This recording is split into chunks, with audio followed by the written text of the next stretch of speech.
Hello, everyone. This is Gregory Muna, and this is our weekly update to our intermittent podcast of, Greg Muna, aka Master Moo, to some of you.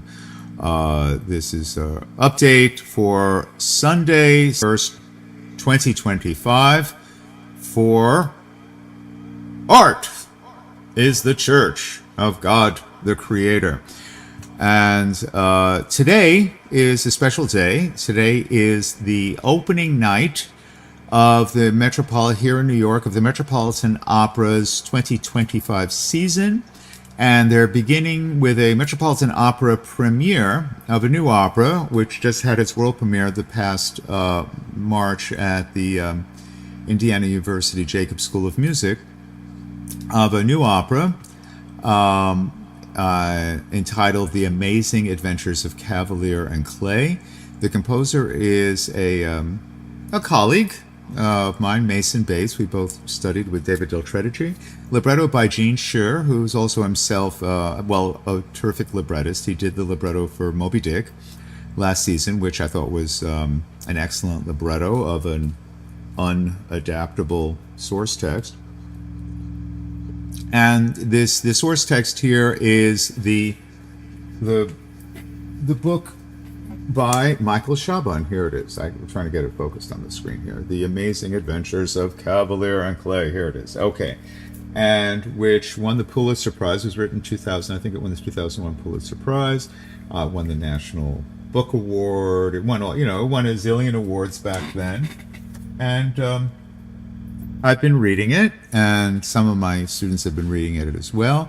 It's a kind of meta-fictional origin story. It's kind of a meta-origin story of the origin stories of the superhero genre. In other words, it's looking at I would describe it as it's a historical fiction, but with a lot of magic realist elements.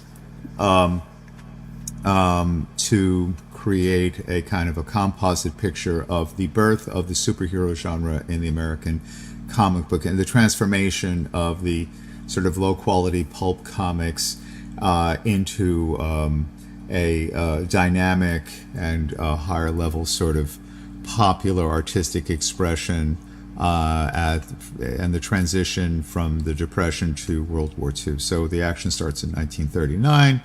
Continues to World War II. It unfolds over a 25-year period, which is very ungainly for opera. There's no unity of time, place, and action. So we'll be discussing that in relation to Aristotle's unities as set forth in his Poetics, and we'll see how that goes. We'll be live blogging people's responses. So here on the chat thread right here, if you are at the Metropolitan Opera right now, I'm at home. Obviously I'm Zooming. But if you're doing the red carpet thing right now, please let us know how the crowd's looking. It's a beautiful day. It's a beautiful afternoon. People should be out there. So, what I want to do is just to give you a very, very extremely minimal overview of the whole work. And then we'll look at Aristotle's criteria in his Poetics, and then hopefully in terms of your live blog responses, we'll see how it lives up to or does not live up to the various elements and unities of drama as set forth by Aristotle. So we're also continuing with our sort of overview of Aristotle. So let's get going. The opera will start at 6:30, but the live carpet, the sort of run up will be at 6, so people can be checking in at any time. And today's the conductor is Yannick Nézet-Séguin, the music director of the Metropolitan Opera. The production is by Bartlett Scher, a veteran of the many productions of the Metropolitan Opera. There are some relative newcomers in the production team.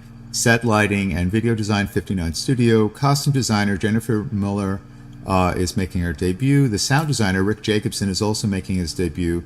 The choreographer Mandy Moore is also a debut. The chorus director, Michael Tillman, he's been now for a couple of seasons. He replaced, the previous music choral director. And I won't go over the entire cast. The title characters of Joe Cavalier, and Sam Clay, these are basically newcomers. So I don't know anything about in the role of Joe Cavalier, Andre Filonchek, or Sam Clay, Miles McKinnon. It will represent as the female protagonist, Sarah Cavalier, the one of the female protagonists, Lauren Snofer, making her. She's terrific. I've heard her in concerts, and she's quite terrific. And some of the older secondary characters: Solomon Cavalier, Richard Croft, very good. Patrick Carfizzi, the excellent Patrick Carfizzi, as Sheldon Anapol. Ellie Dane as Estelle Cavalier, also terrific, as in these older secondary characters. And as the romantic interest, Rosa Sachs, Sunley Pierce, it's not her debut, but it's the first time I'm hearing her. And then in sort of minor characters, for example, Salvador Dali, we have Efrain Solis making a debut, a few others. Okay, let's just do a brief synopsis. I said this was a metafictional kind of parable, or magic realist parable, of the origin of the superhero. It's based loosely on the life of people like Stan Lee and the creators of the Marvel Comics universe, and therefore the subject has an appeal to younger people, and hopefully we'll see. This being the premiere, I haven't heard it. I've heard other Mason basic music. Mason's general musical language is a sort of a I wouldn't call it symphonic jazz, but a jazzy, tonal, symphonic, sort of brassy, lots of percussion, colorful, certainly very tonal. And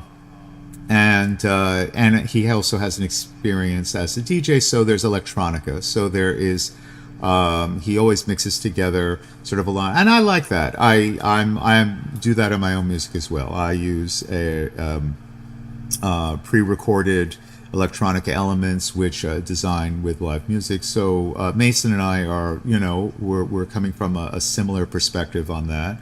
Maybe our, specific orchestral realizations may differ, but in terms of like a global aesthetic, there's some similarity there, and that will pose certain challenges for the conductor, of course, because once you have a metronomic sort of a beat, a techno type beat coming through speakers, and then you're syncing up the orchestra to that, it takes away certainly the agency of the conductor in terms of rubato and accelerando, all that sort of stuff. And it's also in a large reverberant acoustic space like the Met, it's very tricky in terms of coordination, getting all of the sounds from the orchestra to arrive at the same time as the loudspeaker material. Of course, it's feasible now with this sort of cascading, amplification systems that have been installed, but it can be quite distracting when you have a electronic beat conflicting with actual beats of live instruments. So that's a tricky balance to get right live in the house. Sometimes that sounds better over a broadcast than it does in the live. I've had many experiences, for example, at the Koch Theater at the New York City Ballet, where the electronic material was not coordinating with the other material, and the results can be very for me, migraine-inducing. Yeah. Anyway, all right. Synopsis, Act 1. This is in 2 big acts, and it's the curtain time is 6:30. So the first act is quite long. It's about an hour and a half, and they're very action-packed and very cinematic and full of short jump cuts. So let's follow along. Act 1. In the early days of World War II, Joe Cavalier escapes from Prague, leaving behind his parents and teenage sister, Sarah, and arrives in Brooklyn to live with his cousins Sam and Aunt Esther. He plans to make enough money to bring his family to the United States to escape the German occupation. Joe, a gifted artist, an amateur magician and escape artist, and Sam, a wisecracking writer, create a comic book superhero to rival Superman and use their comic book stories to urge Americans to join the fight against the Nazis. Sam's boss at a toy and novelty company, Sheldon Anapol, takes a chance on them and backs the venture. The Escapist becomes a hit, spawning a radio show. Attending a broadcast, Joe and Sam meet Tracy Bacon, the actor who plays the Escapist. Joe also meets Rosa, a talented artist who works for the Jewish Children's Fund, which ferries refugee children from Europe to the U.S. on his own ship, the Ark of Miriam. Joe and Rosa attend a gallery show benefiting the Jewish Children's Fund, where Salvador Dali entertains the crowd. Joe helps the artist escape near suffocation after he gets trapped in a diving helmet. Joe and Rosa discuss arranging for Sarah to board the Ark of Miriam as they plan for the future, and as they plan for the future, they fall in love. In Prague, Joe's mother is captured by the Germans and sent to a camp, and Joe's father is taken in a raid led by Gestapo Commander Gerhard, as Sarah narrowly escapes. Joe and Rosa's relationship blossoms, and Rosa confirms Sarah's passage on the Ark of Miriam. Meanwhile, Sam and Tracy Bacon have fallen for each other. They share a Shabbat dinner with Sam's mother, toasting the imminent arrival of Sarah's ship in New York, and spend a romantic night atop the Empire State Building, where they discuss their plan to take a train west to Hollywood. When they discover a newspaper headline reporting the Ark of Miriam has been sunk by German torpedoes, they race to tell Joe, who is performing his magic act at a benefit for the Jewish Children's Fund. They have Rosa tell him the news, and before a room filled with dinner guests, Joe has a breakdown. So that's all in Act 1. Tremendously action-packed Act 1. There'll be an intermission at approximately 8 p.m., and hopefully at that time we can, again, share responses either to the live performance or just to, the ongoing whatever is in the chat. Okay, Act 2. This will be at approximately 8:30.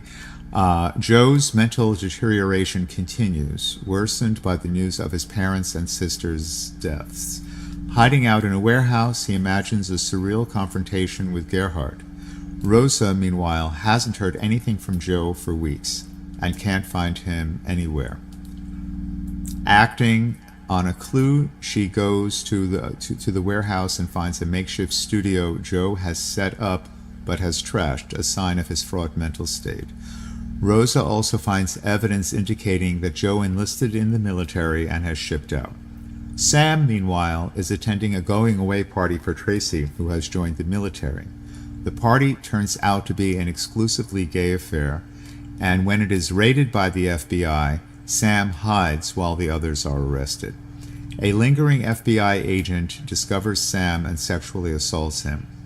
Rosa finds a broken Sam who can only say he is finished. He is convinced he will be alone for the rest of his life. Rosa is distraught as well. Not only has Joe disappeared without a farewell, but she's also learned she's pregnant. Sam offers to marry her and raise the child as his own. Rosa agrees, and they begin a life together, with Rosa filling in for Joe drawing the Escapist, along with a new character, Luna Moth, inspired by a story Joe made up for Rosa. Joe ends up on a battlefield in Europe where he finds Tracy. Tracy tells Joe that Sam has asked him to stop writing to him. Tracy is surprised to learn Joe has never opened any of the hundreds of letters Rosa has sent him. If he had, Joe would have learned that he has a child. Tracy is killed, and Joe is devastated by another loss. He starts opening and reading Rosa's letters. One letter contains Rosa's drawing of Luna Moth, who now appears to Joe and guides him out of the battlefield and to the house on Long Island where Rosa and Sam live. Outside the door, Sarah appears and gives Joe the final push to re-enter his life, leading Joe to meet his young daughter, who is also named Sarah, and to reunite with Rosa and Sam. Sam boards a train headed for California and picks up his pen to begin writing The Amazing Adventures of Cavalier and Clay. Okay, well, that's, again, very jam-packed. It looks perhaps like Act 1 is a little bit bigger and action-wise than Act 2, but they're both extremely cinematic, So perhaps this will be more of a cinematic style as opposed to, traditionally operatic. We'll find out.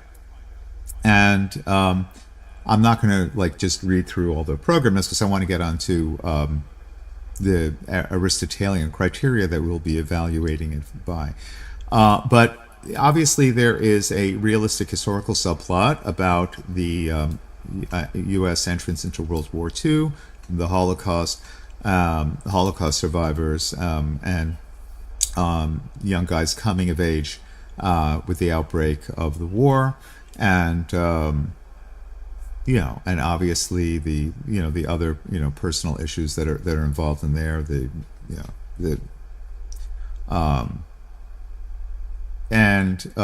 So all right. So the premiere, as I said, was at the Indiana University Jacobs School of Music in 2024, and we can expect pre-recorded electronics mixed with the orchestral sound, and And I said Mason Bates, his colleague of mine, is the composer, and he also did an opera based upon called the R parentheses evolution, the revolution or R evolution of Steve Jobs. That was a sort of a biographical opera based on the life of Steve Jobs, the founder of Apple, and that was. I heard in Santa Fe. It was also done in San Francisco. Yeah, and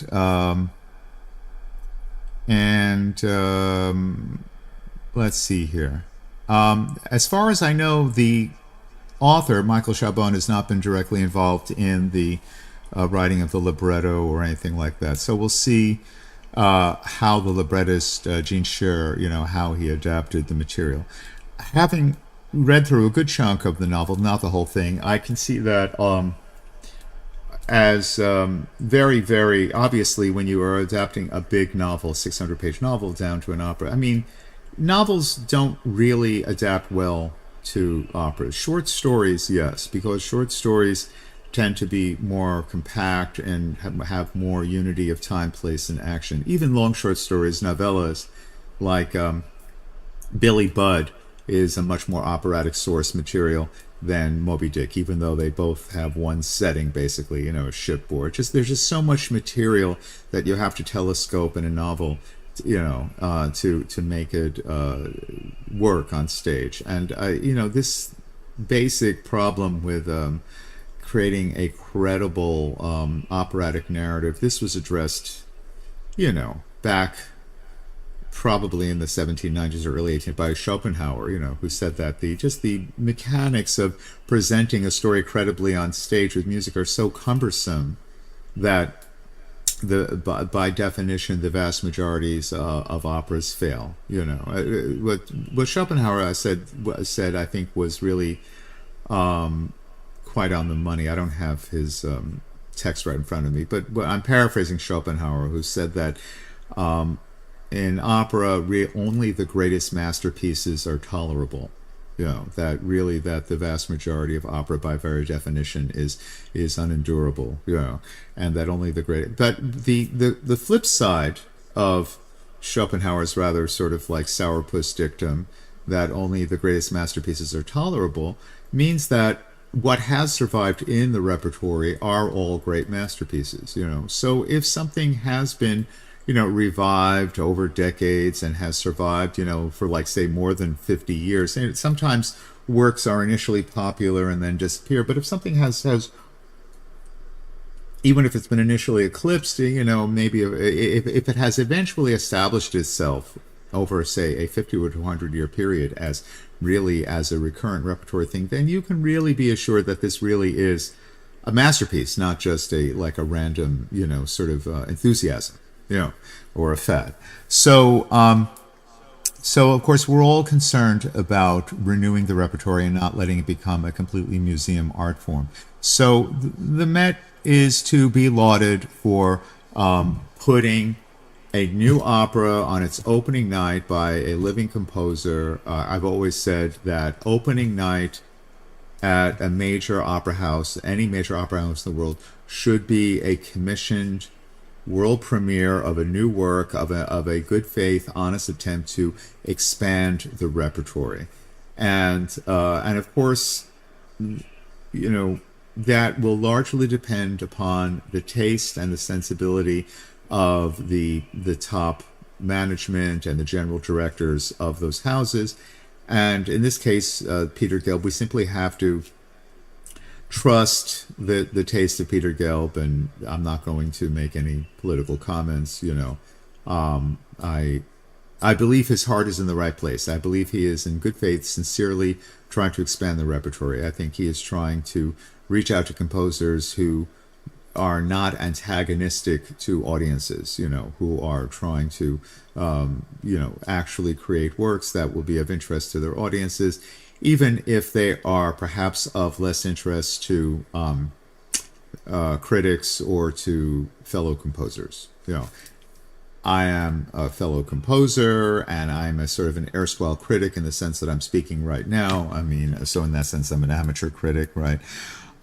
So it doesn't really matter so much what I think. Well, I guess what matters is the audience response, So let's just, wait for that. There's some interesting aspects of the orchestration here that I'd like to point out for listening. The orchestra includes mandolin, analog synthesizers, Wagner tubas for the Nazis, the E flat, those sort of those tenor tubas, and a big band of saxophones, so the rhythm section, swaggering brass, not orchestral brass, but with lots of vibrato and stuff like that. When Joe Cavalier and Sam Clay pick up their pens, there's symphonic electronica with pulsing techno rhythms, and then so these elements are presented sort of separately and in Act 1 and in tandem, and then they're mixed to represent Joe's psychedelic breakdown in Act 2. Well, I wouldn't call it a psychedelic breakdown, probably more of a psychotic breakdown, but okay. Perhaps psychedelic in terms of how it will be represented on stage. I'm not there in the house, so I'm looking forward to people who are there doing the experience today to give us both their outside the house, live carpet opening experiences, and their inside the house, of course, only comment during the intermission and afterwards, please, not during the performance, of the visual aspect of it. Eventually there will be an HD, so eventually we'll all be able to see it on video, and if it's great, maybe we'll just all come here and see it in the house. And there are elements in the novel which are not included. The big magic realist, I said that's a historical fiction, so it's based upon historical fact, and the novel is very meticulously researched, and is very the author put a lot of effort into getting the period details of 1939, the time period of World War II on both sides of the Atlantic, getting it as authentic as possible. The author Michael Chabon puts himself at risk. I mean, he takes a risky choice of including magic realist elements in his fiction, and people have different feelings about magic realism or supernatural elements. I am not a fan of supernatural elements in fiction. To me, so as much as I have great esteem for Gabriel Garcia Marquez and other, great writers of the magical realism tradition, to me it undercuts the urgency of the fundamental thrust of a dramatic or tragic story, which is that we are time-bound creatures. We live, we die. For me, any sort of supernatural or afterlife type element to me is undercuts that.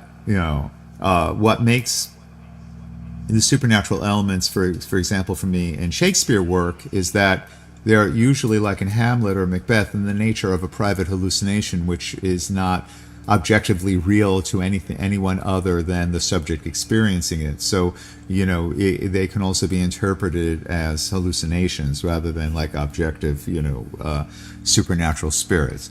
That's what I find interesting in Hamlet, Macbeth, and the various other Shakespeare plays that have the supernatural elements. Supernatural elements in this opera include the Luna Moth character, who, the comic book character who comes to life and leads Joe from the battlefields in Europe somehow magically back to New York to rejoin his family. I guess that might be taken as a metaphor for simply the PTSD of re-entering civilian society. We'll see how that is handled. My understanding is that there will be simultaneously both an animated Luna Moth character on scrims and a dancer playing the role, appearing on the battlefield and leading, so that we'll have two versions of that. We'll see. Again, I'm not in the house today. I'm here at home. We're live blogging, and we're based upon, we're using the material that's been posted online, and we're listening to the live broadcast itself. In the novel, there's an additional magic realist element in the setup, which is the Golem of Prague, and the Joe Cavalier is born and raised in Prague, the cousin of Sam Clay or Samuel Clayman, and he escapes the Holocaust. He escapes the German occupation of Prague. In the subplot is that the Jewish elders of Prague have shipped the historical golem, the medieval clay man, the original Superman, in a casket to Lithuania, and then he escapes from Lithuania ultimately to Japan, and then to San Francisco, and then to New York. All of that subplot is omitted, which is good because that's just too much backstory. But how do we feel about that question? I'm speaking, how do we feel about the inclusion of a completely supernatural fairy tale? That was a really questionable choice. I understand what the author Michael Chabon is trying to do, which is that he's trying to understand that this sort of magical mythopoetic understanding of the universe, which is embodied in the legend of the golem, the idea of a supernatural protector who protects the weak and the vulnerable, is like Joseph Campbell is an archetypal expression of the superhero genre is born out of sort of the archetypal desire for the superhuman figures, these demigods, Hercules and so on, these sort of, hugely powerful men who have these, superhuman qualities.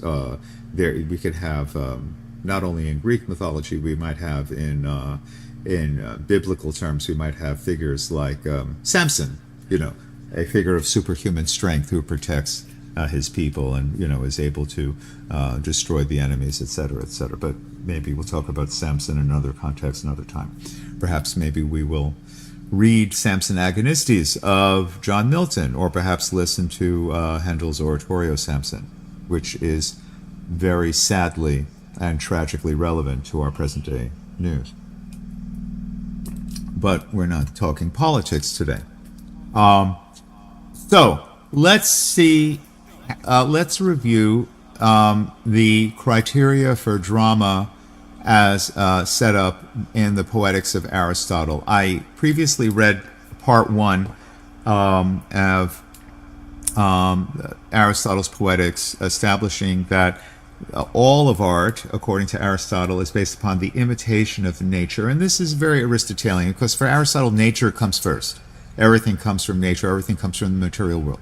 As opposed to Plato, for whom the material world is completely secondary, and what's primary are the ideas behind it. Whereas in Aristotle, the material world comes first, and the ideas or the essences emerge from the material. And they were both interpreting their own versions of ultimately a kind of post-Pythagorean, or you might even say neo-Pythagorean, sort of doctrine of the one, of oneness. And the Platonic idea is similar to the Aristotelian nous, right?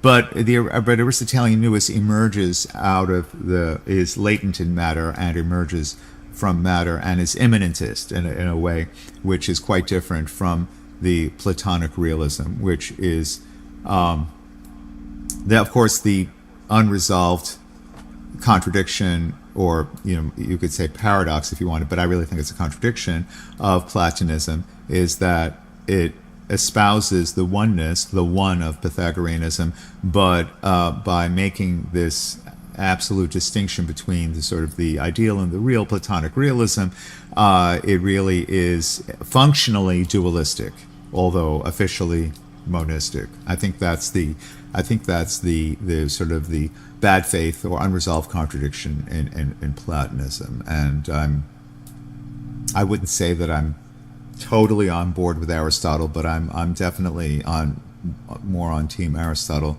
than Team Plato when it comes to that fundamental characterization. So we looked at, now we're going to skip over, for Aristotle, imitation is established as all of the arts, visual arts, but now he's looking at the written arts of poetry, fiction, drama, as they exist. And we're not going to look at Aristotle's discussion of poetry, and certainly we're not going to go into detail of his rhetoric or anything like that.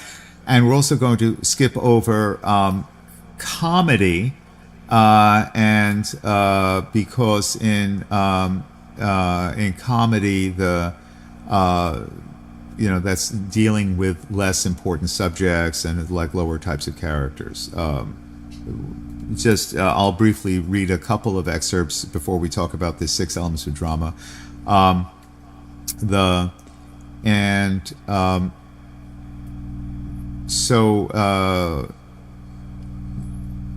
right. Well, we all know the idea of the dramatic hero, of the uplifted hero. The heroic figures here are in this opera. I mean, Cavalier and Clay, they're ordinary people, but they're elevated to sort of superhuman dimensions, in that they become avatars for the fight against fascism. The idea being that this humble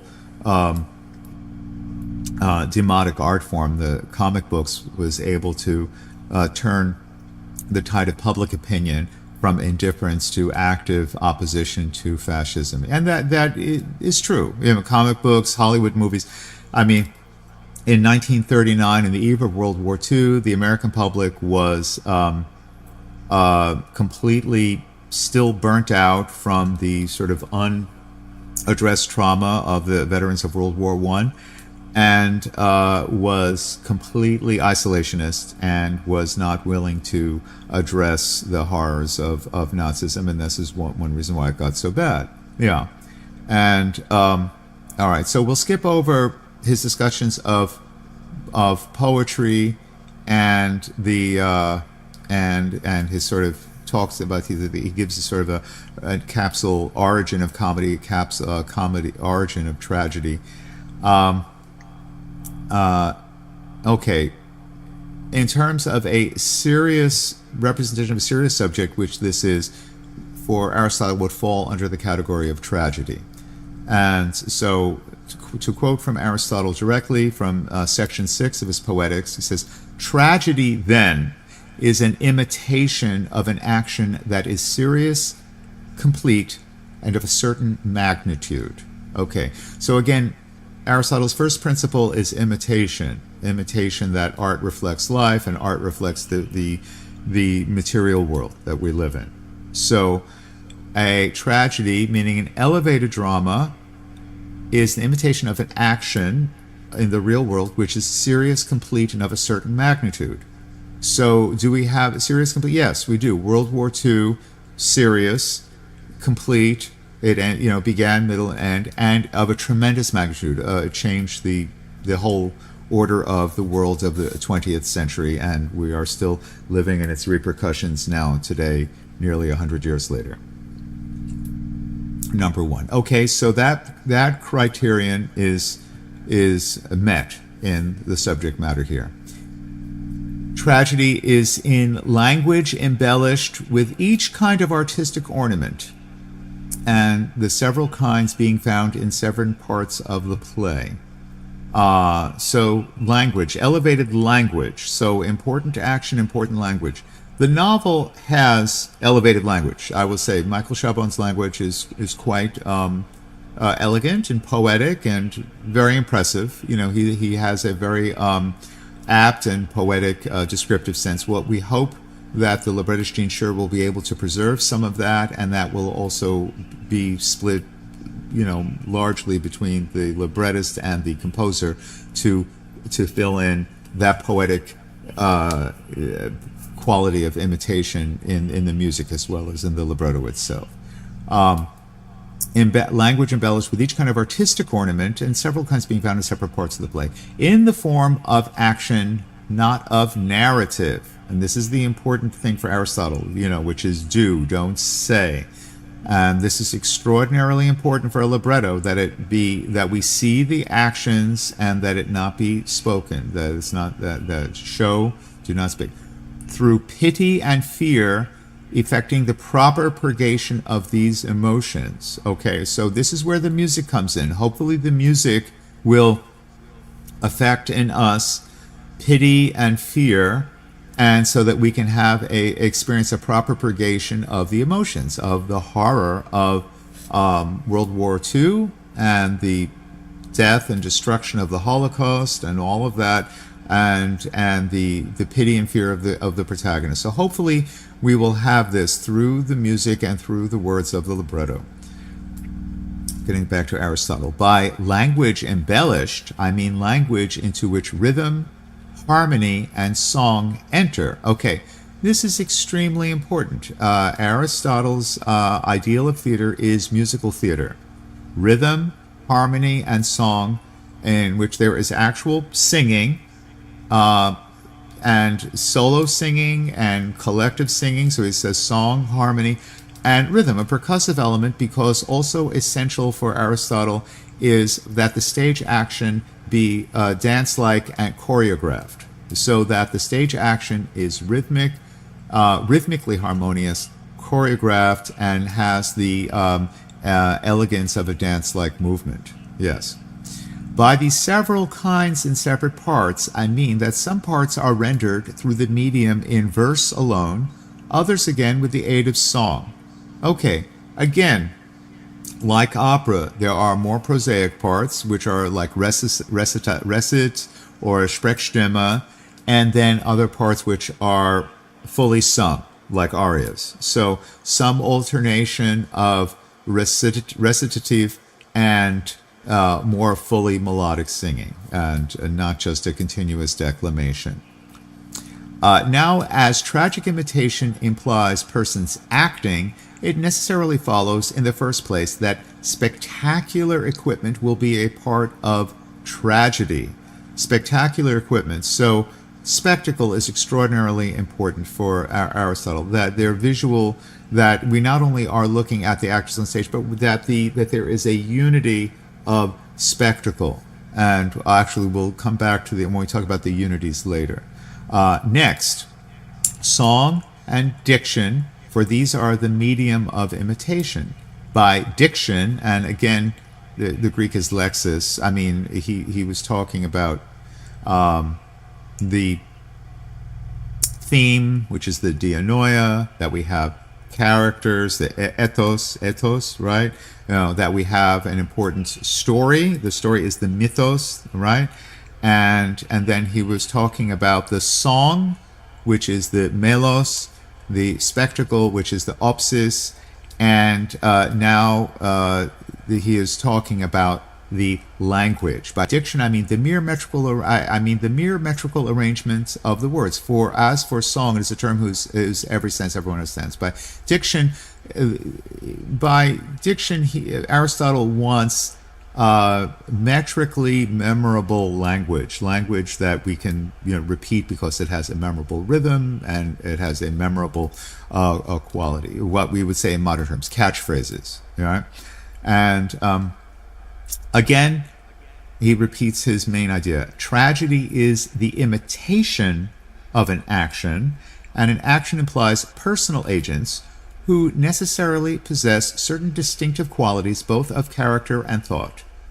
All right, and again, this is the aspect which he's talking about of the ethos, that each character has its ethos, they're distinctive, that they are real human beings.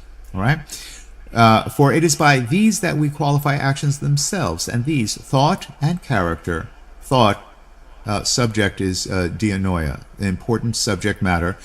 Again, he's differentiating tragedy from comedy, which is that tragedy must have an uplifted, serious, complete, and significant subject matter, right? Which this does.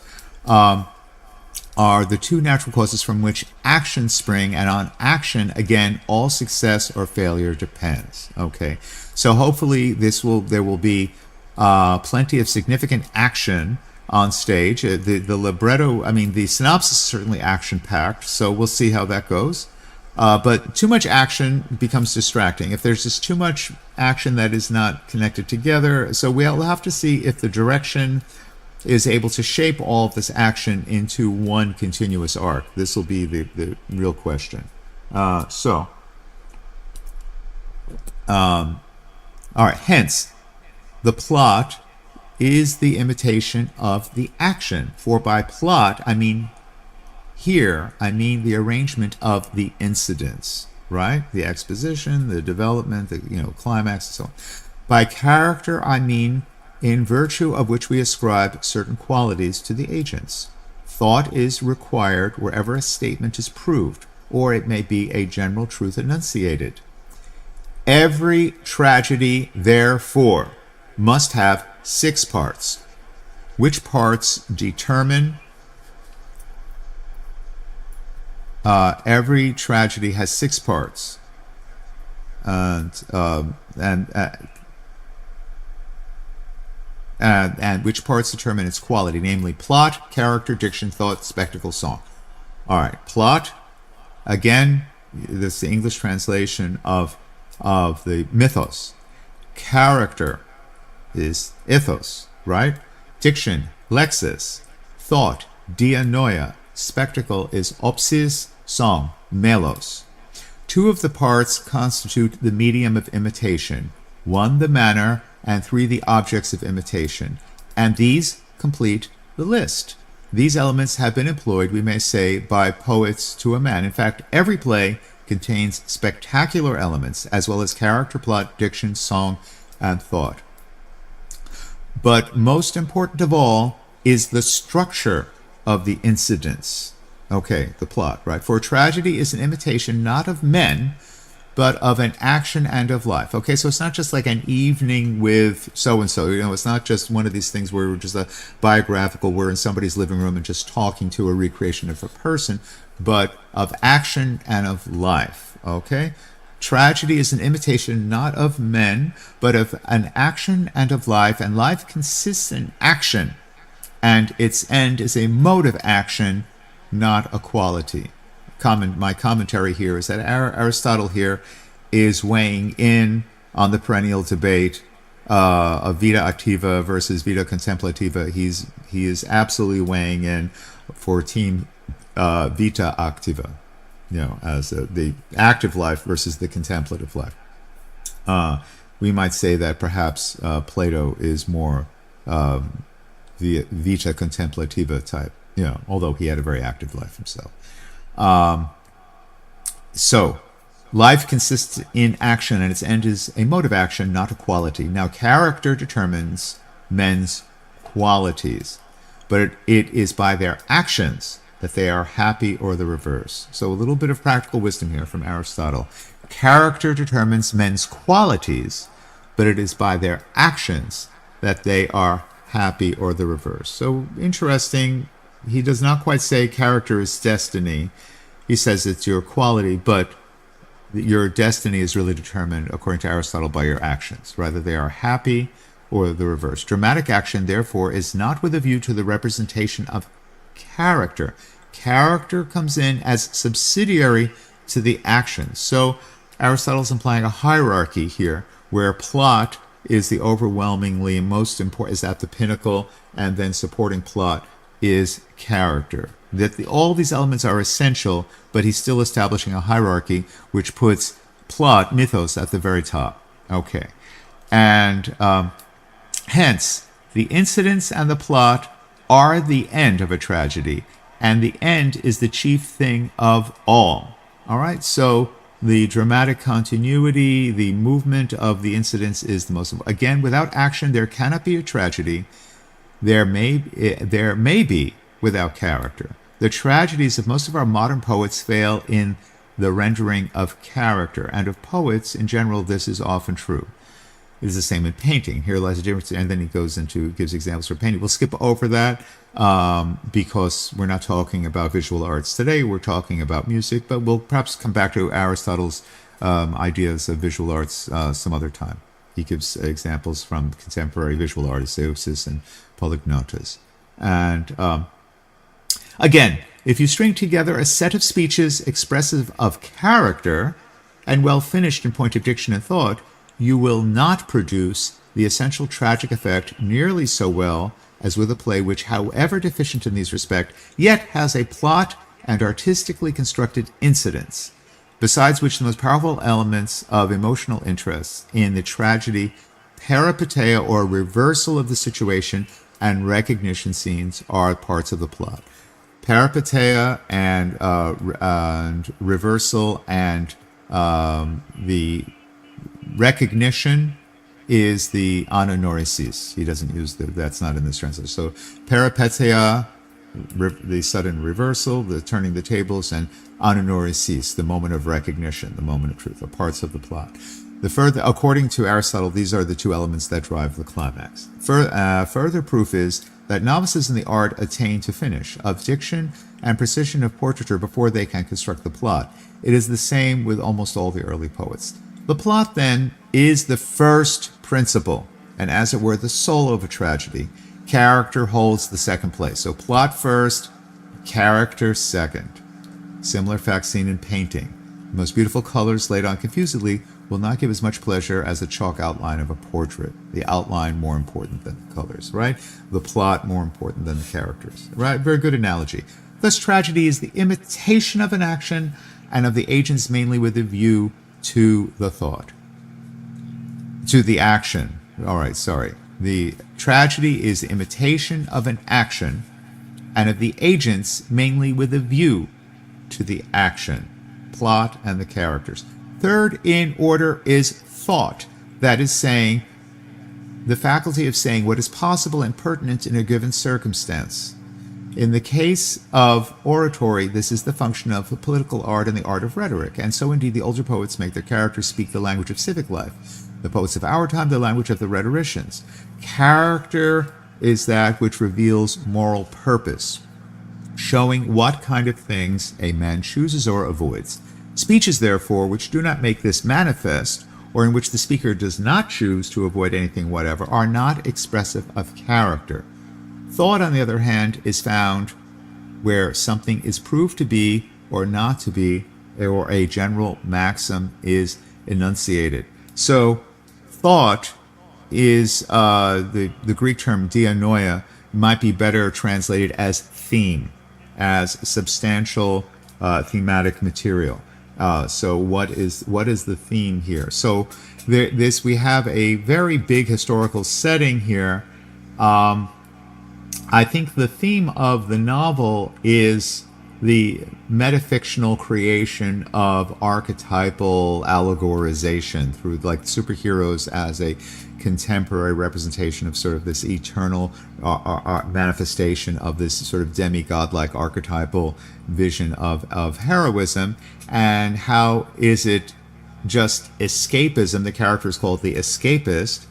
Is it just a diversion, or can it have actual positive, beneficial, real-world results? Can it result in what Aristotle would call eudaimonia, general human flourishing? And in this particular case, in the period of World War II, the question is of human flourishing. Will it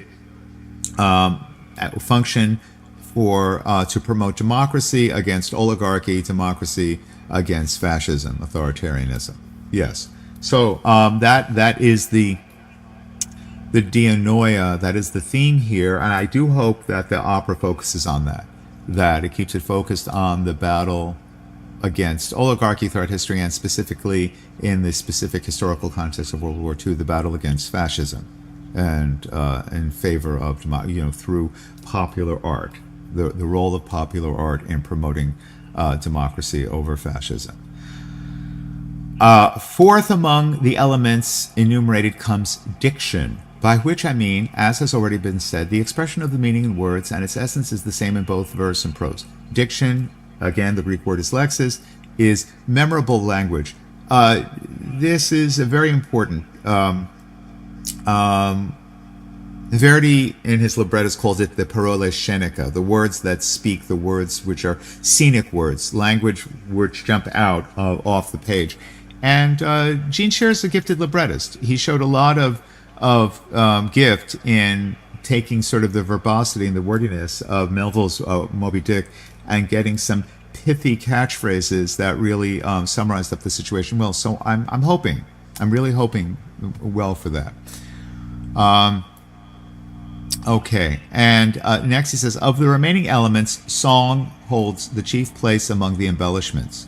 So once again, Aristotle is very clear that true theater must have a strong sonic element, that the sound design in theater is essential and must be important. And for him, that meant singing, vocal music, as well as instrumental music and harmony. So both individual singing and choral singing through the chorus. Last but not least is the spectacle has indeed an emotional attraction of its own, but for all the parts is the least artistic and connected least with the art of poetry. For the powers of tragedy, we may be sure, is felt apart from representation and actors. Besides, the production of spectacular effects depends more on the art of the stage machinist than that of the poet. So Aristotle is saying, apparently seems like an apparent contradiction. He's saying that there must be spectacle, but in a hierarchical representation, it's the least important. But there has to be some spectacular element. It has to be visually engaging. And so even though it's the least important, a lot of thought has got to be put into the visual presentation in order for it to be continuously involving. And I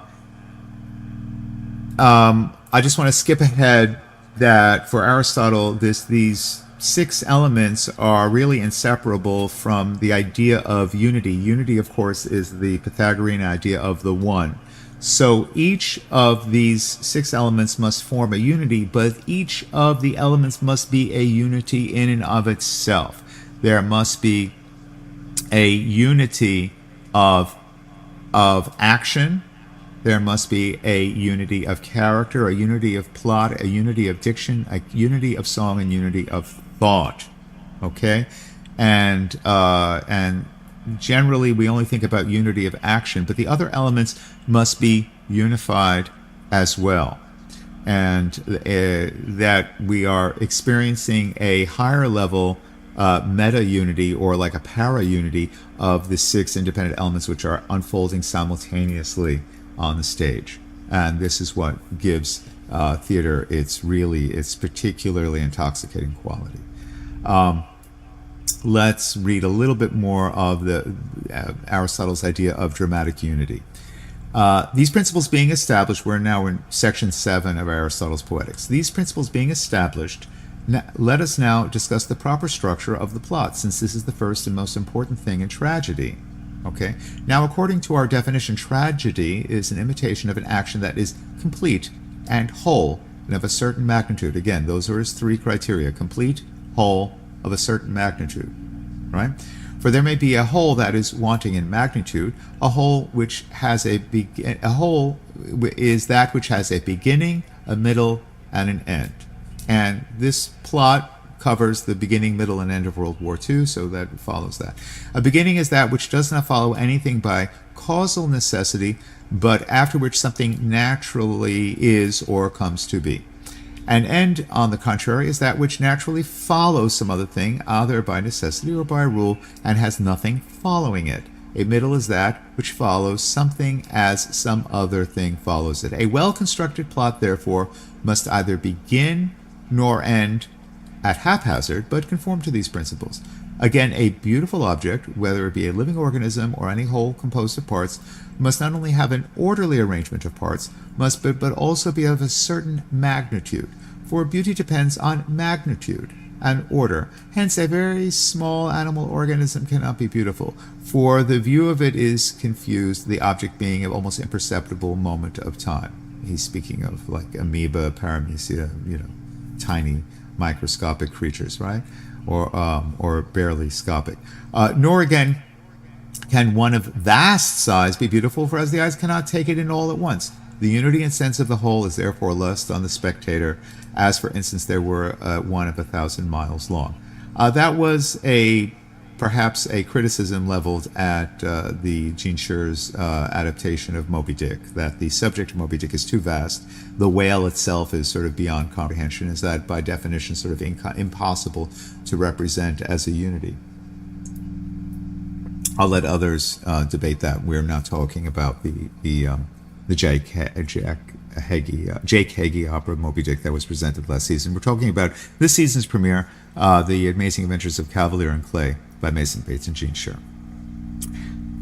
Back to Aristotle. As therefore in the case of animate bodies and organisms, a certain magnitude is necessary, and a magnitude which may be easily embraced in one view. So in the plot, a certain length is necessary, and a length which can be easily embraced by the memory.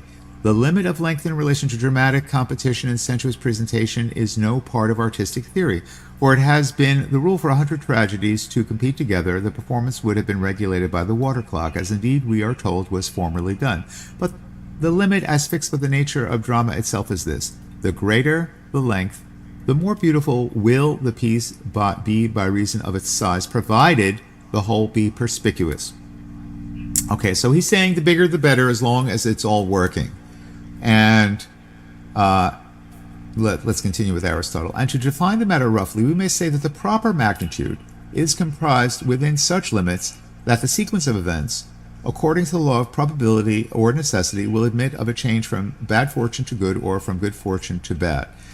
The opera, which includes the element of song, which Aristotle says is essential to effective dramatic drama, is almost always longer than spoken drama. The singing slow and live music slows things down. So a 90-minute drama, when it's sung, a 90-minute spoken drama, the operatic version might be 3 hours long, might be double in length. And even relatively compact operas tend to be at least 2 hours in length. It's very rare to have an effective opera that's, there are certain examples of operas that are as short as popular movies, like Night, but they're the exception rather than the rule. The majority of popular operas are more than 2 hours in length, and very few films are more than 2 hours in length, for example. Right. Okay. Aristotle, section 8. Unity of plot does not, as some persons think, consist in the unity of the hero. For infinitely various are the incidents in one man's life, which cannot be reduced to unity. And so there are many actions of one man which cannot make one action. Hence the error as it appears, of all poets who have composed a Heracleid, a Theseid, or other poems of the kind.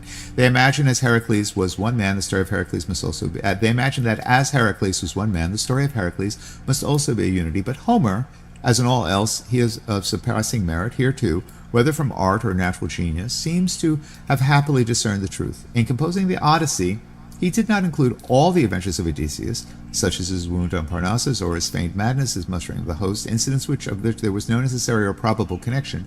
But he made the Odyssey and likewise the Iliad to center around an action that is our sense of the that in our sense of the word is one. As therefore in the other imitative arts, imitation is one where the object imitated is one. So the plot, being an imitation of an action, must imitate one action, and that a whole, the structural union of the parts being such that if any one of them is displaced or removed, the whole will be disjointed and disturbed. For a thing whose presence or absence makes no visible difference is not an organic part of the whole. So this will be the challenge of today's opera. Can anything be removed that would not, that would not be unnecessary, to the perfection? Some of the incidents being described in the synopsis, frankly, seem subsidiary to me. So we will see whether or not the librettist and the composer are able to weld them into one indissoluble action, as Aristotle says, the action. So even if you have characters who have all sorts of different aspects, the action has got to be tightly and perfectly tightly constructed. Otherwise, the audience will space out, and that's deadly in the opera house. Yeah. Okay.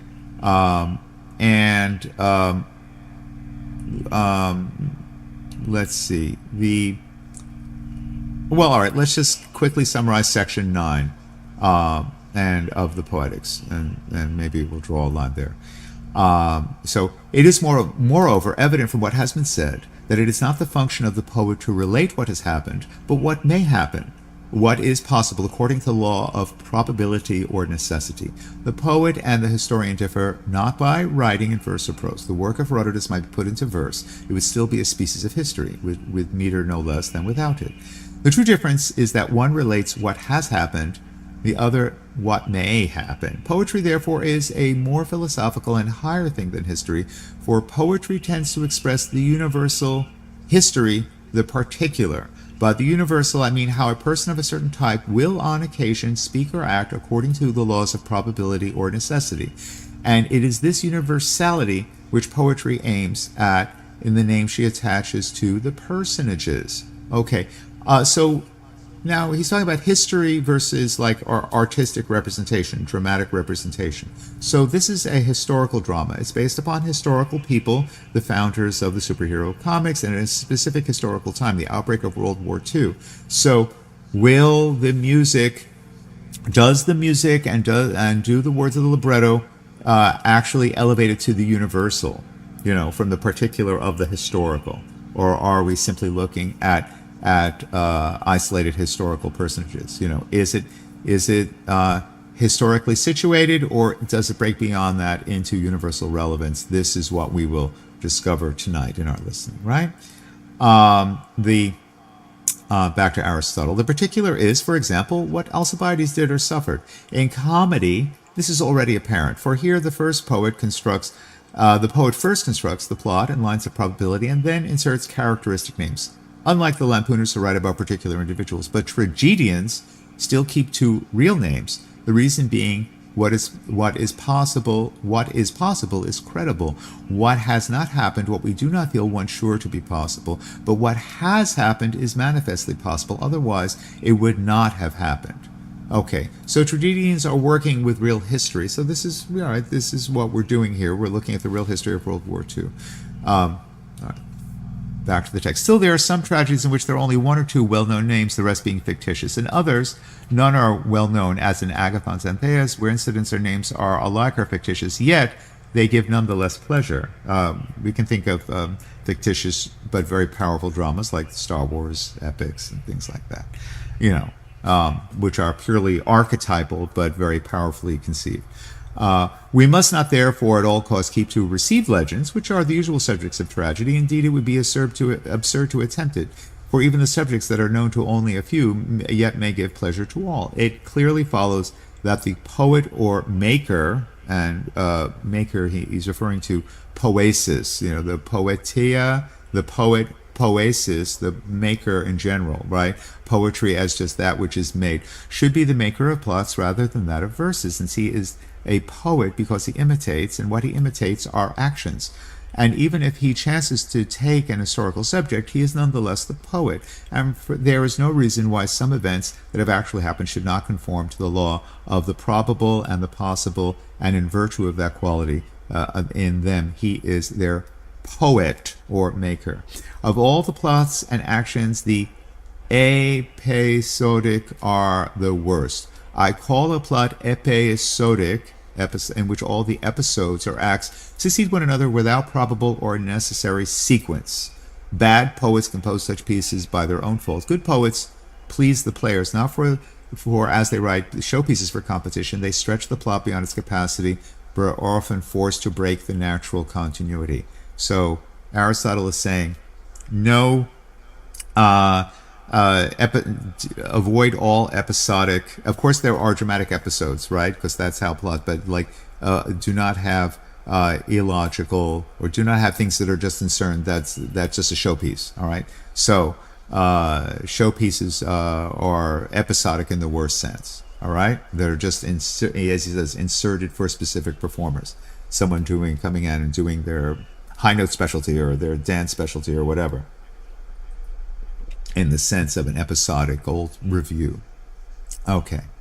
But again, tragedy is an imitation not only of a complete action, but of events inspiring fear or pity. Such an effect is best produced when the events come on us by sunrise, and the effect is heightened when, at the same time, they follow as cause and effect. The tragic wonder will then be greater than if they have happened by themselves or by accident. For even coincidences are the most striking when they have an air of design. We may instance the statue of Mitis at Argos, which fell upon his murderer while he was a spectator at a festival and killed him. Such events seem not to be due to mere chance. Plots, therefore, constructed on these principles are necessarily the best. And, okay, he devotes a little bit of the parts of tragedy, the parts of a plot here. I guess we have time just to give a quick summation of parts 10, 11, and 12. Aristotle, Poetics, subsection 10. Plots are either simple or complex, for the actions in real life, which are the plots, are an imitation, obviously show a similar distinction. An action which is one and continuous in the sense above defined I call simple, when the change of fortune takes place without reversal or the situation and without recognition. Okay. A complex action is one in which the change is accompanied by such a reversal or by recognition or by both. These should at last arise in the internal structure of the plot, so that what follows should be necessary or probable is a result of the preceding action. It makes all the difference whether any given event in a case is propter hoc or post hoc. So reversal and surprise and recognition, sort of the shock, the peripeteia and the anonorisis are essential elements for the highest type of plot, what he calls a complex plot, what Aristotle calls. All right, so here he's looking at peripeteia, section 11. Reversal of the situation is change by which action veers round to its opposite, subject always to our rule of probability or necessity. Thus, in Oedipus, the messenger comes to cheer Oedipus and free him from his alarms about his mother, but not by revealing who he is, but he produces the opposite effect. He's speaking of the Oedipus Tyrannos, the Oedipus the king of Sophocles, right? Of course, we'll discuss that some other time. And again, in Lynceus is led away to his death, and Janos goes without him meaning to slay him, but the outcome of the preceding incidents is that Janos is killed and Lynceus is saved. Recognition, which is anonorisis, as the name indicates, so peripeteia, reversal, recognition, anonorisis, as the name indicates, is a change from ignorance to knowledge, producing love or hate between the persons destined by the poet for good or bad fortune. The best form of recognition is coincident with a reversal of the situation, as in the Oedipus of Sophocles. There are indeed other forms. Even inanimate things of the most trivial kind, in a sense, may be objects of recognition. Again, we may not recognize or discover whether a person has done a thing or not, but the recognition, which is the most intimately connected with the plot and action is, as well, we have said, the recognition of persons. This recognition, combined with recognition, anagnoresis, combined then with reversal, peripeteia, will produce either pity or fear, and the actions producing these effects are those which, by our definition, tragedy represents. Moreover, it is upon such situations that the issues of good or bad fortune will depend. Recognition then is then being between persons. It may happen that only one person is recognized by the other when the latter is already known, and it is necessary by the recognition should be on both sides. Thus, Iphigenia is revealed to Orestes by the sending of the letter, but another act of recognition is required to make Orestes known to Iphigenia. So of course the various tragic representations in both drama and in opera of the story of Iphigenia and Aulus, right? The Iphigenia and Orestes. Two parts then of the plot: reversal of the situation and recognition, turn upon surprises. The third part is the scene of suffering. The scene of suffering is a destructive or painful action, such as the death on stage, bodily agony, wounds, and the like. And we may be looking at Samson Agonistes of John Milton, which seems to end with the scene of suffering. It begins with the wounded, blinded, tortured Samson enslaved. It looks like we're already at but then the plot develops from there and becomes even much more horrific, which is really unbearable. But it's very powerful tragedy. Okay, let's try to wrap up what Aristotle has to say about unity of elements of tragedy. The parts of tragedy which must be treated as elements of the whole have already been mentioned. We now come to the quantitative parts, the separate parts into which tragedy is divided, namely the prologue, episode, exode, choric, song, the last being divided into parode and stasimon. These are all common to all plays. Peculiar to some are songs of actors from the stage in komoi. The prologue is that entire part of the play which precedes the parody of the chorus, the parodos, right? The entrance of the chorus. The episode is the entire part of the tragedy which is between the complete choric songs. The exodos is the entire part of the tragedy which has no choric song after it. So that's the end. The choric part of the parodos is the first undivided utterance of the chorus. The stasimon is a choric ode without anapes or trochaic tetrameters. The komos is the joint lamentation of the chorus and actors. The parts of tragedy, which must be treated as elements of the whole, have already been mentioned. The quantitative parts of the separate parts into which it is divided are here enumerated. And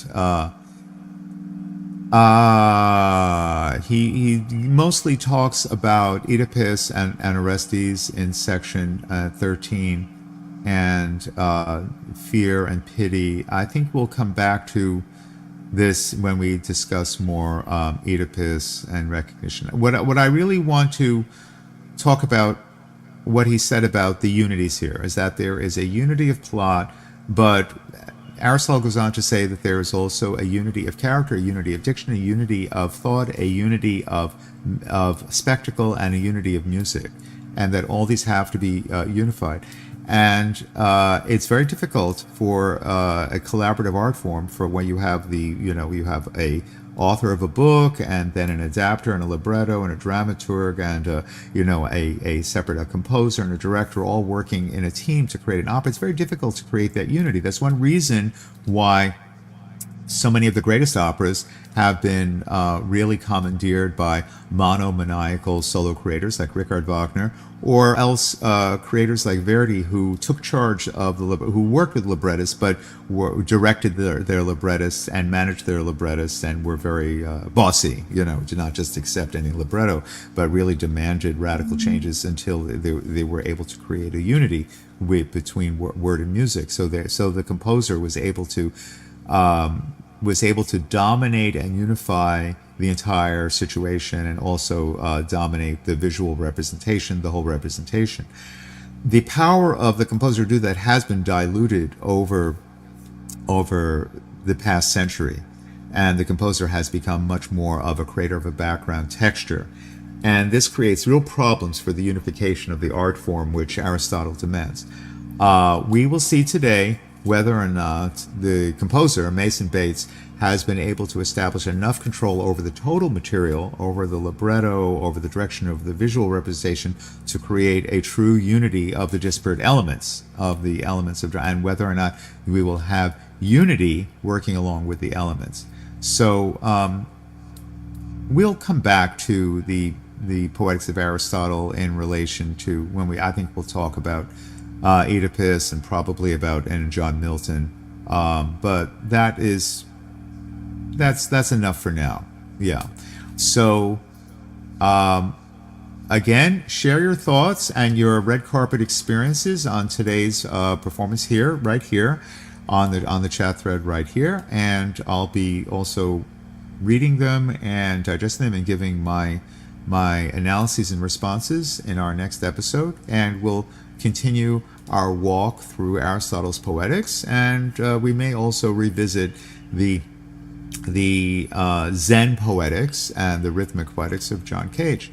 Okay, I think that'll be enough for today. So this has been Art is the Church of God the Creator, with me, your host, Egmuna, aka Master Mu, wishing you health and flourishing, eudaimonia, to you and all those near you.